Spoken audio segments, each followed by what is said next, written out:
চকুৰে আছুতীয়া বাটেৰে শুকুলাই জাক দাৱৰ নামে মই চমকো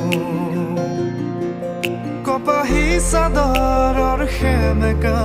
আঁচলখনে মাতে আউসীত জোনাককে মই চমকো